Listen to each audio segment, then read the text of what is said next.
나는 지금도 새벽 바람을 들으면 그날의 냄새를 먼저 떠올린다. 차갑고 맑은 공기 속에 말린 살구의 달큰함이 섞여 있고 물살이 빠른 도랑 위로 버드잎이 흔들리는 소리. 이시쿨 남쪽 테스케이 알라토 상은을 아래 내 마을의 아침은 언제나 그런 냄새와 소리로 열렸다. 이른이 된 지금 나는 오래 미뤄왔던 이야기를 꺼낸다. 내 이름은 아이촐폰. 나는 한 번도 내 인생을 선택하지 못했다고 믿으며 살았고 그러다 보니 내 목소리를 잃어버린 줄 알았다. 하지만 목소리는 잃어버리는 게 아니라 자꾸 밀려나 숨을 곳을 찾다가 어느 순간 새벽 같은 틈으로 돌아오는 것이었다. 어릴 적 우리 집은 진흙으로 다져올린 벽과 툇마루 같은 낮은 턱을 가진 집이었다. 봄이면 어머니는 양모를 삶아 말리고 겨울이면 양가죽을 뒤집어 쓴 아버지는 마을 남정네들과 함께 유르트를 손봤다. 여름이 되면 우리는 제일로 높은 여름 목초지로 올라가 소와 양을 풀었다. 어린 나는 밤마다 모닥불 곁에서 노인이 들려주는 마나스를 듣다가 잠들었다. 그때 나는 내가 자라서 무엇이 될지 몰랐지만 내가 누구인지에 대해서는 이상하게 분명했다. 나는 아이촐폰, 하늘별이라는 뜻이 좋았다. 산 아래서 빛나는 별처럼 어둠을 잠깐이라도 가르고 싶었다. 19봄, 나는 친구 자무라와 함께 호숫가 장터에 다녀오던 길이었다. 자무라는 새로 산 머리 수건을 내게 자랑했고 나는 웃으며 그 수건을 머리에 올려보았다. 길가에 민들레 솜씨가 부서져 날렸고 멀리서 낡은 라다 트럭이 흙먼지를 일으키며 다가왔다. 그채에서 뛰어내린 사내들의 얼굴은 눈에 익었다. 그중 한 명, 에센. 그는 마을 축제 때마다 코무즈를 잘 타던 늘 남들에게 둘러싸여 있던 청년이었다. 그가 내 쪽으로 빠르게 다가오며 말했다. 아이촐폰, 미안하다. 미안하다는 말은 너무 빠르게, 그리고 너무 늦게 왔다. 그의 사촌 2명이 내 팔을 붙잡았고 누군가가 내 머리 위로 하얀 머릿수건을 덮어 씌웠다. 나는 소리쳤고 자무라는 내 이름을 부르며 쫓아왔다. 바람이 얼굴을 내리쳤고 하얀 천 아래의 세계는 어둡고 쉬이 숨막혔다. 트럭의 문이 쾅 닫히는 소리가 마지막이었다. 그들이 나를 내린 곳은 에센의 집이었다. 진흙벽과 널문, 마당에는 항아리처럼 생긴 물독과 장작 더미가 있었다. 가장 먼저 나타난 건 그의 어머니 자밀라였다. 그녀는 내 손을 잡으며 중얼거렸다. 아이야, 물 마셔라. 긴 길이었지. 나는 손을 뿌리치고 뒤로 물러섰다. 집으로 보내주세요. 지금, 당장. 자밀라는 한숨을 쉬며 내 어깨에 수건을 고쳐 얹었다. 우리 풍습을 알지? 오늘 밤만 자고 나면. 그녀는 말끝을 흐렸다. 그때 이웃 아이누라가 문간을 넘나들었다. 그녀는 나와 비슷한 또래였고 언젠가 축제에서 에센의 옆에 앉아 웃던 모습을 본 기억이 있었다. 그녀는 내 손목을 살짝 잡고 낮은 목소리로 말했다. 도망치려면 해가 지기 전이야. 하지만 너를 찾으러 내 집에서 올 거야. 그러면 어른들끼리 얘기가 끝나. 나는 그 말이 더 두려웠다. 어른들끼리 얘기가 끝나면 내 이야기는 아무도 듣지 않는다는 뜻이었다. 나는 우물가로 달려나가 물을 퍼 올려 한 모금 삼키고 다시 삼켰다. 무릎이 떨리고 손이 시렸다. 에센이 멀찍이 서서 나를 보다가 다가왔다. 아이촐폰, 나도 이렇게 하자고 한 게 아니었어. 그럼 지금이라도 나를 데려다줘. 내 아버지가, 어머니가. 이미 사람을 보냈어. 사타르 아크사가 올 거야. 어른들이 정할 거야. 사타르, 마을의 원로였다. 그는 결혼, 장례, 분쟁이면 어디든 나타나 조용히 말하고 다들 그의 말에 고개를 끄덕였다. 내가 그의 이름을 들었을 때 희망은 얇은 종이장처럼 으스러졌다. 나는 장독대에 등을 기댔다. 햇살이 머리수건 가장자리를 비추었고 내 송금이 뚜렷이 보였다. 그 송금 어디에도 오늘이 적혀있지 않은 것 같았다. 해가 기울 무렵 사타르가 왔다. 그는 내 얼굴을 오래 들여다보더니 에센을 돌아보았다. 한밤 지나면 혼인으로 친다. 아이는 울지만 울음도 그치게 마련이다. 그는 잔혹하지 않은 목소리로 잔혹한 문장을 말했다. 내 집에는 내가 말아마. 폐를 끼쳤다고, 그리고 내 딸이 좋은 집에 간다고. 나는 그의 말에 끼어들었다. 좋은 집이요? 절도 같은 일을 하고서요? 사타르는 잠깐 눈을 감았다. 아이야, 세상은 늘 네가 바라는 만큼 곧지 않아. 그가 돌아간 뒤 밤이 왔다. 여자들이 들어와 내 손에 달고기와 차를 쥐어주며 말했다. 조금 먹어. 기운을 차려야 말을 하지. 그들의 말씨는 친절했지만 친절은 벽처럼 느껴졌다. 에세는 문턱에 앉아 있었다. 나는 그에게 물었다. 왜 나였어? 그는 한참 만에 대답했다. 네가 제일 고운 줄 알아서가 아니라 네가 내 옆에서 말을 걸 때 내가 덜 어두워졌기 때문이야. 나는 그 말이 싫었다. 누군가의 어둠을 덜어주기 위해 내 인생이 사라져야 한다는 뜻이었으므로 나는 등을 돌리고 이불 위에 앉았다. 문 밖에서 어머니의 발소리가 들리는 꿈을 꾸었다. 문을 두드리는 소리도 내 이름을 부르는 목소리도 들렸다. 하지만 아침이 되어도 문은 열리지 않았다. 그 다음 날 내 아버지와 작은아버지들이 왔다. 그들은 자밀라와 에센의 아버지, 친척들과 마주 앉았다. 설탕 덩어리와 천, 차 상자가 바닥에 놓였다. 아버지는 내 쪽을 보지 못했다. 그의 눈자위가 벌겋게 달아올라 있었다. 사타르가 말끝을 잡았고 남자들은 낮게 서로의 체면을 세우는 말을 주고받았다. 나는 말없이 차를 따랐다. 내 손은 떨렸고 찻잔에서 김이 피어올라 내 시선을 가렸다. 회의는 길지 않았다. 돌아서는 아버지가 내 머리 수건을 한 번 만졌다. 그의 손이 잠깐 멈췄고 그 순간 나는 그가 울고 있다는 걸 알았다. 몸 잘 챙겨라. 그 말이 전부였다. 나는 그 말이 축복인지 체념인지 구분할 수 없었다. 그들이 떠난 뒤 하늘에서 얇은 비가 흩뿌리기 시작했다. 빗방울이 마당 먼지를 적시고 공기가 흙 냄새로 가득 찼다. 그 주의 끝 토이 혼인 잔치가 열렸다. 양을 잡고 배시바르막을 넓은 접시에 담았다. 남자들이 코무즈를 퉁겼고 아이들은 달려다녔다. 자밀라는 내 어깨에 흰 쇼를 더 얹으며 말했다. 웃어라, 아이야. 사진을 찍을 거다. 나는 입가를 조금 들어 올렸다. 내 웃음은 내 것이 아닌 듯했다. 사람들은 축하한다고 말했다. 아이누라는 멀리서 나를 보며 고개를 끄덕였다.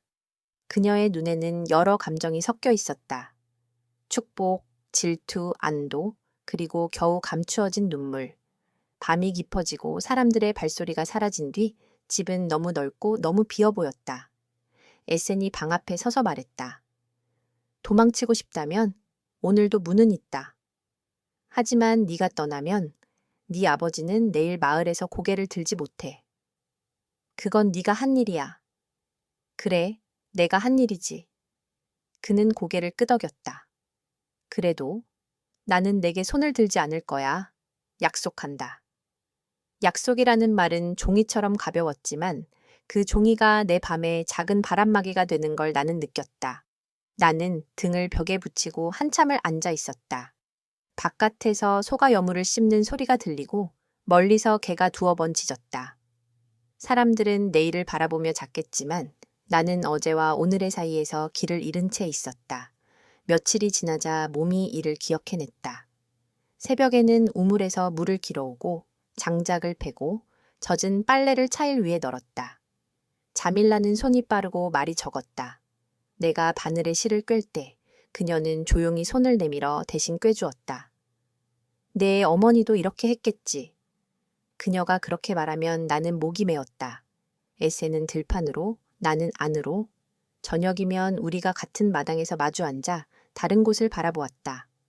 어느 날 장터에 나갔던 에센이 작은 라디오를 사왔다. 도시 소식이 나온대. 그는 조심스럽게 나를 보았다. 내가 라디오를 만지작거리는 사이 자밀라가 말했다. 이젠 집에 소가 2마리고 양이 12이다. 봄 되면 새끼가 늘겠지. 내 손이 좋다.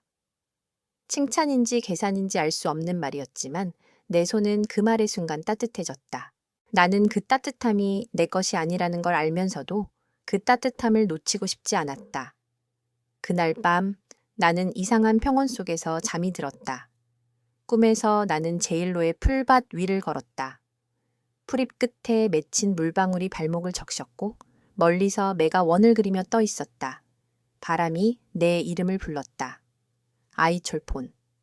깨어났을 때 심장이 규칙적으로, 그러나 이전과는 다른 박자로 뛰고 있었다. 나는 사라진 내 목소리가 아주 작게 몸 안쪽에서 깨지는 소리를 들은 듯했다. 며칠 후 아침밥을 짓다 말고 갑자기 속이 울렁거렸다. 나는 마당 한쪽으로 달려가 구토를 했다. 자밀라가 허리를 받쳐주며 내 등을 두드렸다. 그녀는 내 눈을 들여다보더니 아주 오래된 표정으로 웃었다. 아이고, 이제 내 몸에도 봄이 오는구나. 나는 그 말을 듣고도 아무 말도 하지 못했다. 기쁨이 아니었고 슬픔만도 아니었다. 내 안에 생긴 작은 생명의 무게가 갑자기 나를 붙들었다.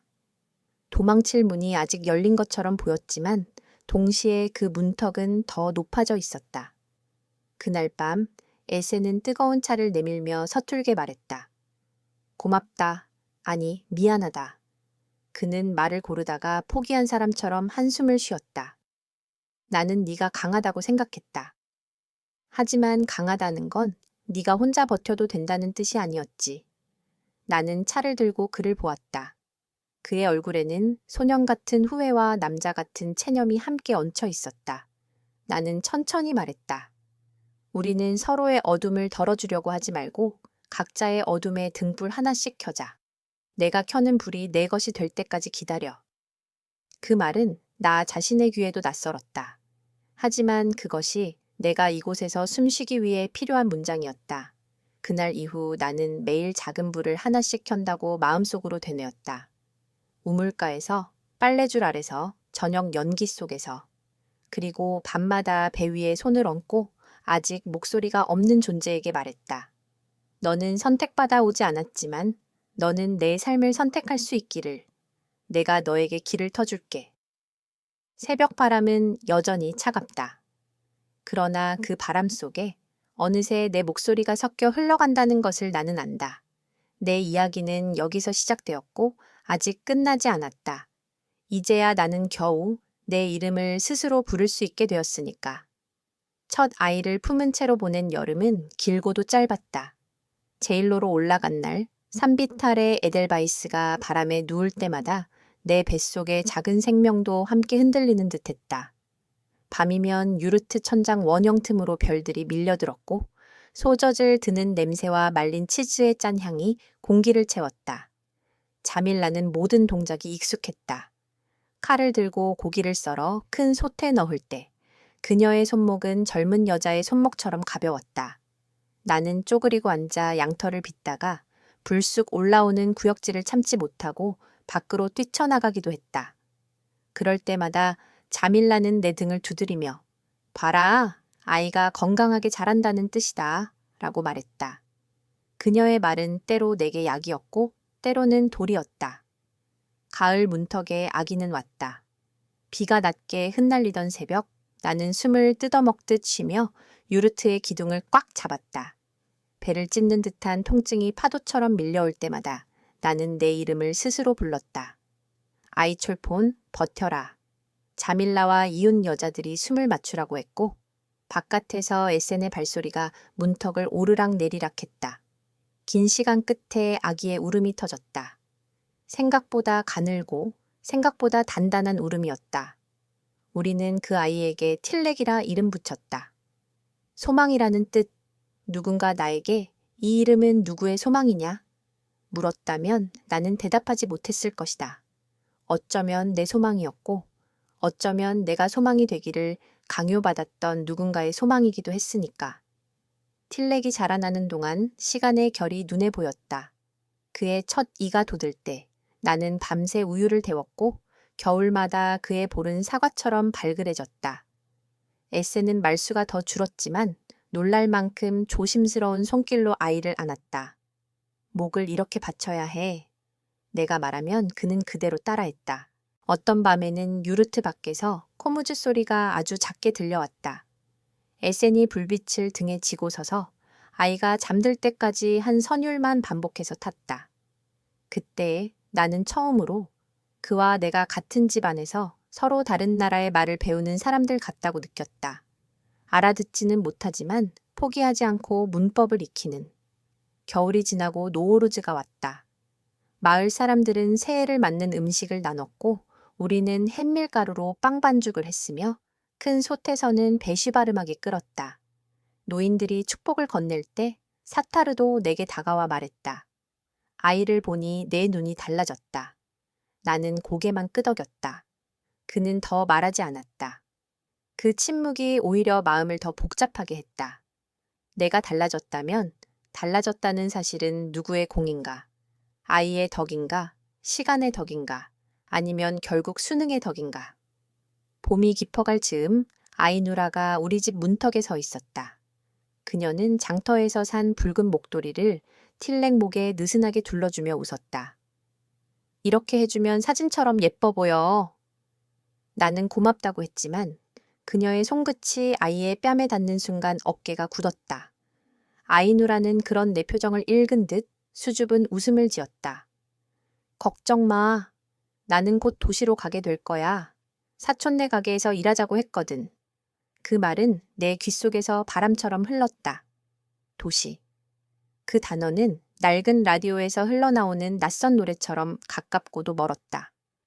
라디오는 그해 여름부터 집안의 또 다른 창문이 되었다. 저녁마다 우리는 철컥 소리를 내며 다이얼을 돌렸다. 먼 나라의 전쟁 소식, 가까운 도시의 시장 가격, 우연히 흘러나오는 러시아어 노래. 나는 단어들을 물처럼 입안에서 굴려보다가 밤이 깊으면 작은 공책에 한두 줄을 적었다. 오늘 틸렉은 파란이라는 말을 배웠다. 바람이 남쪽에서 불었다. 그렇게 적다 보니 어느새 나도 내 말을 배워가고 있었다. 나에게는 말이 필요했다. 울음을 대신하고 침묵을 넘어서는 말. 둘째 아이가 찾아온 건 틸렉이 3살이 되던 해였다. 아시아. 봄비처럼 온 아이였다. 아버지 네세는 틸렉에게 작은 나무말, 장난감을 깎아주면서 말했다. 이제 넌 오빠다. 틸렉은 그 말의 무게를 모르고 웃었다. 아시아는 틸렉보다 더 많이 웃는 아이였다. 내가 울 때 옆에서 깔깔 웃어 울음을 무색하게 만드는 아이. 두 아이를 품고 겨울을 지내던 어느 밤, 틸렉이 묻던 말이 아직도 귀에 남아있다. 엄마, 왜 엄마는 아빠 손을 잘 안 잡아? 나는 잠시 말문이 막혔다가 아이의 머리칼을 쓸어 넘기며 대답했다. 우리는 손을 잡는 방법을 천천히 배우고 있단다. 아이는 고개를 끄덕이더니 내 손을 꼭 쥐었다. 그럼 내가 먼저 배울게. 아시아가 돌을 지날 무렵 틸렉이 심한 열에 시달렸다. 약초를 다려도 내리지 않는 열이었다. 자밀라는 오래된 이름을 꺼냈다. 박씨. 마을로 가끔 내려오는 주술사 같은 사람. 나는 반사적으로 고개를 저었다. 우리는 의사를 부르자. 하지만 겨울 눈이 길을 막아 의사는 닿을 수 없었다. 박씨는 한밤중에 왔다. 그는 유르트 안쪽에 작은 불을 피우고 구리그릇에 물을 담아 주문 같은 것을 중얼거렸다. 틸렉의 이마에 손을 얹은 그의 손끝이 덜덜 떨리는 것을 나는 보았다. 끝내 새벽녘 아이의 열이 조금 꺾였다. 박씨는 말없이 밖으로 나가 하늘을 한번 쳐다보고 떠났다. 나는 그가 남긴 흔적, 구리그릇의 물, 꺼진 불의 잿빛을 보며 생각했다. 믿음이든 주술이든 결국 누군가의 손이 누군가의 이마에 닿아주는 일, 그 다음이 생을 건너가게 한다는 걸. 그리고 나는 기도를 배웠다. 이름 없는 방향을 향해 내 숨의 길이를 따라 드리는 기도. 세월이 변했고 집도 변했다. 진흙벽에 금이 가면 에센이 흙을 더 발랐고 우리는 작은 유리창을 하나 더 냈다. 3번째 아이 누르비비가 태어났을 때 자밀라는 웃으며 말했다. 이제 내 품은 계절을 다 가진 셈이다. 봄, 여름, 가을. 나는 겨울은요? 물었다. 자밀라는 내 눈을 똑바로 보았다. 겨울은 네가 혼자 지나온 것. 그러나 겨울도 언젠가는 이야기로 바뀐다. 그 말은 내 속 깊은 곳에 작은 화롯불처럼 남았다. 아이들이 학교에 가기 시작하자 집은 오전에 한결 조용해졌다. 틸렉은 숫자를 좋아했고 아시아는 종이에 꽃을 그렸다.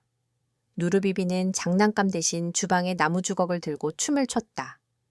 저녁이면 셋이 달려와 서로의 오늘을 나눴다. 선생님이 이 노래를 가르쳐줬어.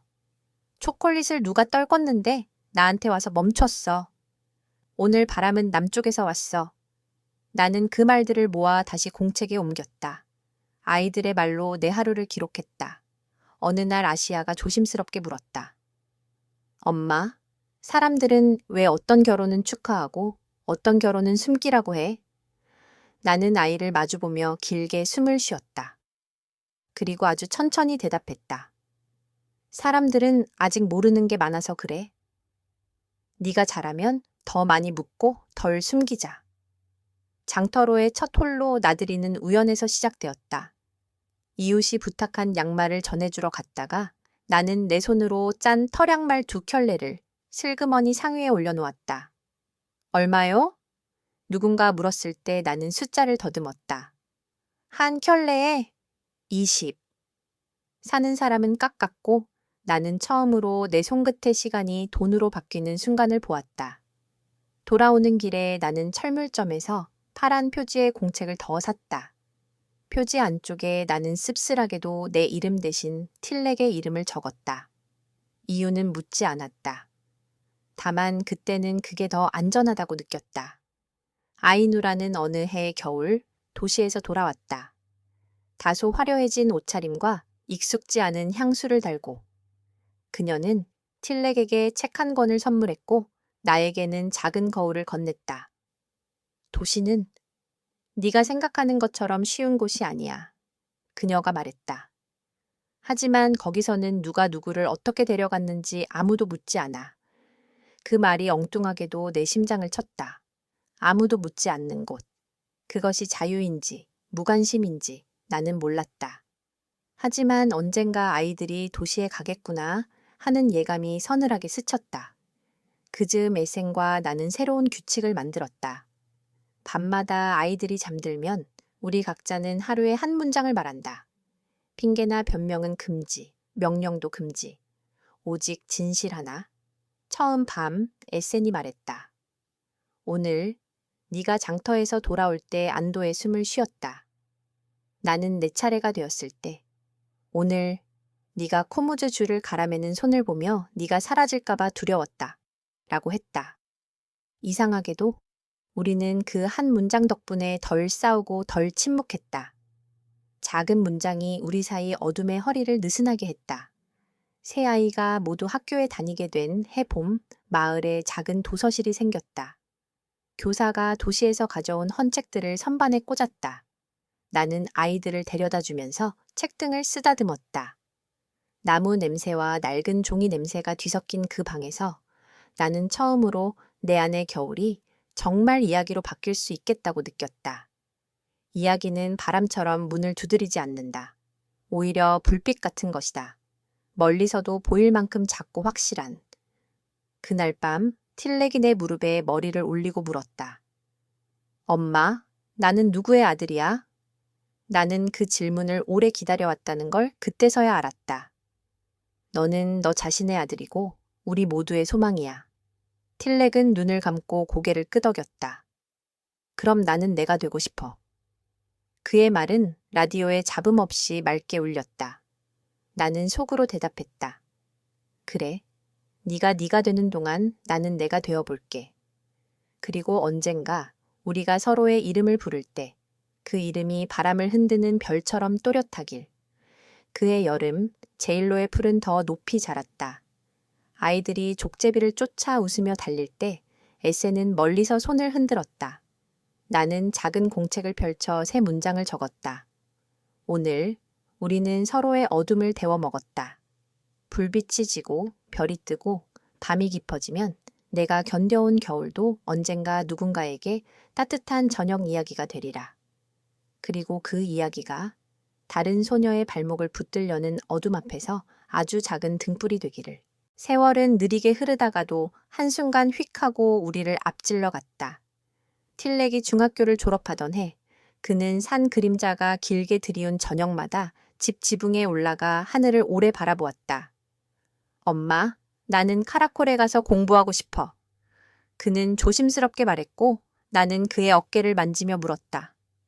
무엇을 배우고 싶니? 그는 잠시 생각하다가 웃었다. 사람들이 숫자로만 세는 것을 말로도 셀 수 있도록. 뜻은 분명하지 않았지만 나는 그 문장이 마음에 들었다. 알 수 없는 미래가 적어도 그의 입에서는 맑게 들렸으니까. 아시아는 그림을 더 잘 그리게 되었고 마을 담벼락에 꽃과 새를 그리는 날이 많아졌다. 누르비비는 노래를 만들었다. 유르트 천장 원형 틈으로 별이 보이는 밤이면 그는 코무즈 없이도 박제 맞춰 손바닥을 치며 가사를 붙였다. 바람은 남쪽에서 와도 내 마음은 북쪽에도 남는다. 내가 놀라는 표정을 지으면 그는 어깨를 으쓱했다. 엄마가 공책에 쓰는 문장들이 다 노래야. 아이들이 자라나면서 내 공책은 어느새 내 목소리를 넘어서 아이들의 목소리로 채워졌다. 변화는 집 안에서만 일어나지 않았다. 마을에도 작은 바람이 불었다. 강제로 끌고 오는 혼사를 막는 법 얘기가 라디오에서 들리고 학교에서는 원하지 않는 혼인에 대해 토론을 했다. 그러나 바람이 든다고 해서 오래된 흙벽이 하루아침에 무너지지는 않았다. 가을 어느 날 장터 끝자락에서 소란이 났다. 젊은 남자 둘이 머리수건을 얹힌 소녀를 끌고 트럭으로 향하고 있었다. 사람들은 웅성거리며 서 있었다. 누군가 집안길이 이미 얘기 끝났대 라고 말했다. 나는 내 발이 먼저 움직였다는 걸 나중에야 알았다. 멈추세요. 내 목소리가 스스로를 앞질러 나갔다. 내가 소녀의 팔을 잡아 자신의 뒤로 숨긴 순간 남자 하나가 소리쳤다. 아줌마, 관여하지 마시오. 어른들이 정해. 나는 눈을 똑바로 맞췄다. 나는 이제 어른들의 침묵을 믿지 않아요. 소녀에게 묻고 싶어요. 가고 싶니? 소녀는 눈물이 그렁그렁한 채로 고개를 저었다. 잠시 뒤 장터 상인 몇이 내 옆에 섰고 마을 이장이 와서 남자들을 저지했다. 트럭은 빈자리 그대로 먼지를 일으키며 떠났다. 그날 밤 나는 손이 덜덜 떨렸다. 무서웠지만 이상하게도 아주 작은 등불 하나가 내 안에서 깜박였다. 오래전에 켜두고 잊은 불빛 같은 것. 잠일나는 그 즈음 몸이 약해졌다. 봄마다 불던 기침이 여름까지 이어졌고 가을이 오기 전에 그녀는 자리에 누웠다. 나는 그녀의 발을 따뜻한 물에 담가주고 밤에는 등을 문질러 주었다. 어느 저녁 그녀가 내 손목을 잡았다. 아이철폰, 나를 미워할 줄 안다. 그녀의 눈에는 젊을 때의 빛이 아주 조금 남아 있었다. 그날 네가 우리 집 마당에 들어왔을 때 나는 내 아들의 체면과 내 이름의 체면을 먼저 생각했다. 그것이 내 죄다. 나는 숨을 고르고 대답했다. 나도 오래 미워했어요. 하지만 미움의 쌀자루를 들고서는 오래 걷지 못하겠더군요. 그녀는 웃듯 숨을 쉬었다. 겨울 얘기를 너에게서 들었다. 내 겨울도 이제 이야기로 바뀌면 좋겠다. 그 말이 마지막 대화가 될 줄은 몰랐다. 며칠 뒤 새벽, 잠일나는 아주 조용히 숨을 놓았다. 우리는 마을 풍습대로 흙을 고르고 여인들이 흰 수건을 길게 늘어뜨린 길을 따라 그녀를 보냈다. 나는 그녀의 무덤 앞에서 말했다. 당신의 겨울을 내가 기억 속에서 데워보겠습니다. 사타르는 장내에 왔다. 예전처럼 단단해 보였지만 눈자위는 눅눅했다. 사람들을 돌리고 나서 그는 나에게 따로 말했다. 세상이 내 말처럼 곧지는 않다 했지. 하지만 곧지 않은 길에도 표지판은 필요하더라. 그는 자신의 지팡이 끝으로 흙을 톡톡 쳤다. 젊은 것들 사이에서 더 이상 납치혼사를 두둔하지 않겠다. 그가 말끝을 떼며 내 얼굴을 똑바로 보았다. 처음으로 나는 그 시선이 명령이 아니라 부탁 같다고 느꼈다. 우리는 그날 작은 차 한 잔을 나눠 마셨다. 쓴맛과 단맛이 함께 남았다. 틸렉은 결국 카라콜로 떠났다. 출발 전날 밤 우리 집의 한 문장 시간이 마지막으로 열렸다. 에센이 먼저 말했다. 오늘 나는 내 발걸음 소리를 오래 들었다. 내 안의 어둠이 내 발소리에 맞춰 움직였다. 틸렉은 웃으며 대답했다. 아빠, 이제 아빠 어둠은 아빠가 들고 가. 모두가 웃었고 내 차례가 오자 나는 수줍게 입을 열었다. 오늘 나는 네가 떠나도 내 안에 겨울이 돌아오지 않을 거라고 느꼈다. 틸렉은 내 손을 잡고 고개를 끄덕였다. 엄마의 겨울은 이미 노래가 되었어. 아이들은 저마다 다른 속도로 집을 떠났다. 아시아는 마을에서 만난 교사와 사랑에 빠졌다. 그는 여자아이들에게 그림을 가르치며 학교 뒤 텃밭에서 토마토를 키우는 사람이었다. 엄마, 나는 도망치는 마음으로 혼인하지 않을 거야. 나는 걸어 들어가서 앉을 자리를 보고 내가 고르는 의자에 앉을 거야. 내가 웃자 그녀는 내 손을 꼭 잡았다. 엄마도 한 번은 엄마 의자에 앉아 본 적 있지? 나는 대답 대신 그녀의 이마에 입을 맞췄다. 혼인날 배시바르막 위의 고기는 더 부드러웠고 축복의 말들은 더 단단했다. 아무도 머리수건을 억지로 얹지 않았다. 누구도 문을 잠그지 않았다. 누르비비는 법을 공부하고 싶다고 했다. 마을의 젊은이들이 모인 자리에서 그는 또박또박 말했다. 풍습은 사람을 살리기도 하고 죽이기도 합니다. 살리는 풍습만 남기고 죽이는 풍습은 법과 말로 이겨내야 합니다. 사람들은 웅성거렸고 어떤 노인은 말이 지나치다 라고 투덜거렸다. 나는 자리에서 조용히 일어나 한마디 덧붙였다. 우리는 오래 침묵으로 서로를 지켰습니다. 이제는 말로 서로를 지킬 차례입니다. 누르비비가 내 옆에서 환하게 웃었다. 그의 웃음은 제일로의 햇빛처럼 맑았다. 에센과 나 사이에도 눈에 보이지 않는 다리가 하나 더 놓였다. 여전히 우리는 말이 많지 않았다. 다만 저녁이 되면 그는 마른 장작을 더 집어넣고 나는 그 불을 보며 하루의 문장을 생각했다. 어쩌다 비가 세차게 오면 그는 새로 낸 유리창을 손바닥으로 탁탁 두들겼다. 이 창문을 네가 열었어. 그 말에 나는 고개를 저었지만 마음 한가운데에서는 창문이 분명 열려 있었다. 예전의 약속, 손을 들지 않겠다,도 지켜졌다. 어떤 날에는 내가 먼저 그의 손을 잡았다. 아이들이 집을 떠난 뒤 마당은 넓고도 텅 비어 보였으나 우리의 손은 그 빈자리를 조금씩 메웠다. 겨울 첫눈이 내리던 날 나는 공책 첫 장을 넘겼다. 파란 표지 안쪽에는 여전히 틸렉이라는 이름이 있었다. 나는 그 아래에 아주 작게 내 이름을 적었다. 아이촐폰. 그리고 그 아래에 또 한 줄. 나는 오늘도 내 목소리에 등잔에 불을 켠다. 그 문장을 적는 동안 문간에서 노크가 났다. 장터에서 내가 막아선 그 소녀가 어머니와 함께 서 있었다. 고맙습니다. 소녀의 어머니가 내 손을 잡았다. 그날 당신이 아니었으면 우리는 아직도 말을 찾지 못했을 겁니다. 나는 그들의 손을 꼭 잡고 차를 내왔다. 차김이 오르고 내리면서 내 안에서 오래 굳어있던 얼음들이 조금씩 녹았다. 봄이 오고 노우루즈가 다시 돌아왔다. 마을 아이들이 새 신발을 신고 달릴 때 나는 사타르가 세운 작은 표지판을 봤다. 원하지 않는 혼인은 혼인이 아니다. 글은 서툴렀지만 표지판은 분명했다. 사람들은 그 앞을 지나가며 고개를 끄덕였고 어떤 이는 사진을 찍어 도시의 자식들에게 보냈다. 나는 표지판 옆에 서서 내 손으로 그것을 살짝 쓸었다. 거친 나무 표면이 손끝에 남았다. 그 감촉은 오래 기억될 것 같았다. 늦어름, 에센이 말했다. 아이철폰, 나도 배웠다. 어둠을 혼자 들고 가는 법을. 나는 웃었다. 나는 배웠어. 내 목소리가 내가 사는 집이라는 것을. 그는 잠시 나를 바라보더니 천천히 내 손을 잡았다. 해가 산 너머로 떨어지는 순간 마당의 그림자는 길게 늘어졌고 우리는 그 그림자 위에 나란히 서 있었다. 내 마음속 겨울은 분명 더 이상 칼바람이 아니었다. 오래전 자밀라가 말했던 대로 겨울은 이야기가 되었고 그 이야기는 저녁밥처럼 식구들과 나눠 먹을 수 있는 것이 되었다. 이제 나는 새벽 바람이 불면 창문을 연다. 바람 속에는 이시쿨의 물 냄새와 말린 살구의 달큰함과 젖은 흙의 무게가 섞여 있다. 나는 그 바람에 대고 말한다. 나는 내 삶을 끝까지 살았다. 선택받지 못한 날들 속에서도 나는 매일 작은 선택을 했다. 불을 켤지 꺼둘지, 문을 닫을지 열지, 웃을지 울지. 그리고 내가 사랑하게 된 한 문장을 덧붙인다.